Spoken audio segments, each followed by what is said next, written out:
Sprememb na področju davkov je veliko in zadevajo vse državljane. Pridobile bodo skupine v srednjem razredu na podlagi zakona o dohodnini. V vsakem primeru študenti so nekaj na izgubi v letošnjem letu. Pri drugih zakonodajnih spremembah pa so olajšave za podjetnike in pa olajšave tudi za samostojne podjetnike. Pri zakonu o dohodnini so po novem namesto 3 4 davčne stopnje. Zakon za uravnoteženje javnih financ je za dobrih 3.000 evrov zvišal zgornjo mejo drugega davčnega razreda, pri katerem je predpisana stopnja obdavčitve 27%. Najvišja davčna stopnja je obremenjena z 50%, s tem, da je srednja davčna stopnja, kar je pomembno, znižana, se pravi, več ljudi bo padlo v stopnjo 27%, ki so zdaj plačevali davek po 41% stopnji zaradi tega, ker je osnova za obdavčitev 1,5-mesečna povprečna plača.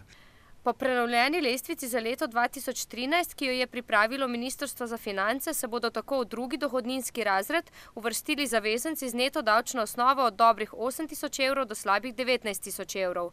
Spremembe in dopolnitve zakona o dohodnini sicer na dohodninsko lestvico ne vplivajo, pri olajšavah pa so pomembne le za študente.